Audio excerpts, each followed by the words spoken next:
ಲೋಕಸಭೆ ಚುನಾವಣೆಗೆ ಕೆಲವು ದಿನಗಳು ತಿಂಗಳುಗಳು ಮಾತ್ರ ಬಾಕಿ ಇದೆ.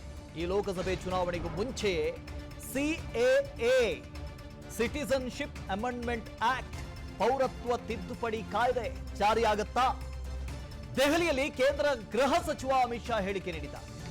ಸಿಎಎ ಬಗ್ಗೆ ಮುಸ್ಲಿಂ ಸಹೋದರರನ್ನ ದಾರಿ ತಪ್ಪಿಸಲಾಗ್ತಾ ಇದೆ.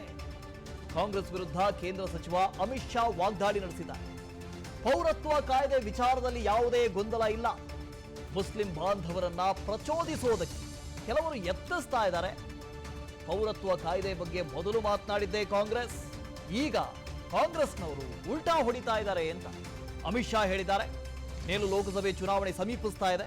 ಇದರ ಮಧ್ಯೆ ಈಗಾಗಲೇ ಬಿಜೆಪಿಯ ಕೋರ್ ಅಜೆಂಡಾಗಳಾಗಿದ್ದ ಆರ್ಟಿಕಲ್ 370, ರಾಮ ಮಂದಿರ, ಯುಸಿಸಿ ಇದೆಲ್ಲವೂ ಕೂಡ ಇದರಲ್ಲಿ 2 ಜಾರಿಯಾಗಿದೆ. ಯುಸಿಸಿ ಜಾರಿಯಾಗೋ ಹಂತದಲ್ಲಿದೆ. ಅದರ ಮಧ್ಯೆ ಸಿಎಎ ಬಗ್ಗೆ ಗೃಹ ಸಚಿವರು ಮಾತನಾಡಿದ್ದಾರೆ. इसमें सीएए देश का कानून है, इसका नोटिफिकेशन निश्चित रूप से हो जाएगा और चुनाव से पहले के बाद पहले ही होगा। चुनाव के पहले ही सीएए को अमल में आना है, इसमें किसी को कंफ्यूजन रखना नहीं है। ये भी कांग्रेस पार्टी के नेताओं का वादा है। जब देश का विभाजन किया और वहां पर ढेर सारे वहां की देश में अल्पसंख्यक जो थे, हिंदू, बौद्ध, जैन, क्रिश्चियन थे, उन पर प्रताड़ना होती थी, सारे लोग यहां भाग कर आना चाहते थे। उस वक्त कांग्रेस पार्टी का वादा था कि आप धीरे धीरे आइए, आप जब भी आओगे भारत में आपका स्वागत है, आपको नागरिकता दी जाएगी। सीएए देश का कानून है, इसका नोटिफिकेशन निश्चित रूप से हो जाएगा और चुनाव से पहले के बाद पहले ही होगा। चुनाव के पहले ही सीएए को अमल में आना है, इसमें किसी को कंफ्यूजन रखना नहीं है। ये भी कांग्रेस पार्टी के नेताओं का वादा है। जब देश का विभाजन किया और वहां पर ढेर सारे वहां की देश में अल्पसंख्यक जो थे, हिंदू, बौद्ध, जैन, क्रिश्चियन थे, उन पर प्रताड़ना होती थी, सारे लोग यहां भाग कर आना चाहते थे। उस वक्त कांग्रेस पार्टी का वादा था कि आप धीरे धीरे आइए, आप जब भी आओगे भारत में। ಸೊ ರಾಮ ಮಂದಿರ ಆಯಿತು, ಆರ್ಟಿಕಲ್ 370 ಆಯಿತು. ಅದರ ಜೊತೆಗೆ ಸಿಎಎನ್ನ ಜಾರಿ ಮಾಡೋ ಮೂಲಕ ಬಿಜೆಪಿ ಮುಂಬರುವಂತ ಲೋಕಸಭೆ ಚುನಾವಣೆಗೆ ಕಾಂಗ್ರೆಸ್ಗೆ ಒಂದು ಮಾಸ್ಟರ್ ಸ್ಟ್ರೋಕ್ ಕೊಡೋದಕ್ಕೆ ಮುಂದಾಗಿದೆ ಅಂತ ವಿಕ್ರಮ್ ಬಗ್ಗೆ ಇವಾಗ ಹೇಳ್ತಾರೆ ಅವರು. ವಿಕ್ರಮ್, ಈಗಾಗಲೇ ಆರ್ಟಿಕಲ್ 370 ಆಯಿತು, ರಾಮ ಮಂದಿರ ಆಯಿತು, ಸಿಎಎ ಉತ್ತರಾಖಂಡ್ನಲ್ಲಿ ಈಗಾಗಲೇ ಕರಡು ಮಂಡನೆ ಆಗಿದೆ, ಉಳಿದಿರೋದು ಸಿಎಎ, ಯುಸಿಸಿನೂ ಆಯಿತು.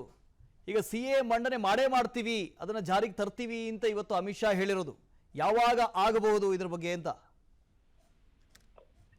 ಆಕ್ಚುಲಿ ಸಿಎಎ ವಿಚಾರ ಇವತ್ತಿನ ವಿಚಾರ ಅಲ್ಲ. 2019ರಲ್ಲಿ ಮೋದಿ ಸರ್ಕಾರ ಮತ್ತೊಮ್ಮೆ ಬಂದಂತ ಸಂದರ್ಭದಲ್ಲಿ ಅದನ್ನ ಲೋಕಸಭೆ ಮತ್ತೆ ರಾಜ್ಯಸಭೆಯಲ್ಲೂ ಕೂಡ ಮಂಡನೆ ಮಾಡಿ ಆಗಿತ್ತು. ಅದ ಎಲ್ಲಾ ರೀತಿಯಂತ ಒಂದು ಪ್ರಕ್ರಿಯೆಗಳು ಕೂಡ ಮುಗ್ದಿತ್ತು.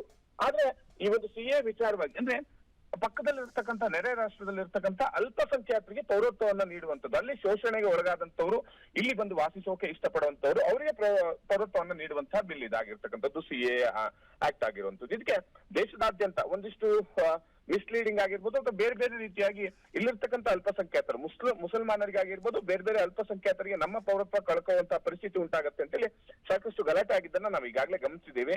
ಆದ್ರೆ ಅದರ ಮುಂದುವರೆದ ಭಾಗವಾಗಿ ಇವತ್ತು ಅಮಿತ್ ಶಾ ಅವರು ಹೇಳಿದ್ರು, ಸಿಎನ ನಾವೀಗಾಗಲೇ 2019ರಲ್ಲಿ ಪರಿಚಯ ಮಾಡಲಾಗಿರುವಂತದ್ದು, ಇದನ್ನ ನಾವು ಲೋಕಸಭಾ ಒಳಗಾಗಿ ತರ್ತೀವಿ ಅಂತ ಹೇಳಿ. ಇನ್ನೇನು ಲೋಕಸಭಾ ಚುನಾವಣೆಗೆ ಹೆಚ್ಚು ಅಂದ್ರೆ 1 ಅಥವಾ 1.5 ತಿಂಗಳಿದೆ. ಸೊ ಅಷ್ಟು ಒಳಗಾಗಿ ಇದನ್ನ ನಾವು ಜಾರಿಗೆ ತಂದೇ ತರ್ತೀವಿ ಅನ್ನೋ ಮಾತನ್ನ ಅಮಿತ್ ಶಾ ಅವರು ಹೇಳಿರ್ತಕ್ಕಂಥದ್ದು ಕೇಂದ್ರ ಗೃಹ ಸಚಿವರು.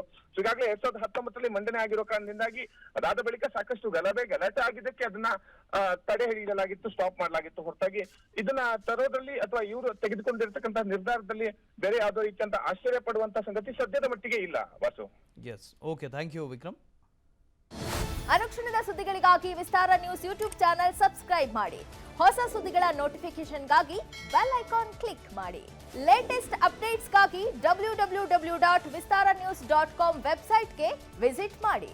ಅಂಗೈಯಲ್ಲೇ ಜಗತ್ತಿನ ಸುದ್ದಿ ತಿಳಿಯಲು Vistara news Kannada app download ಮಾಡಿ.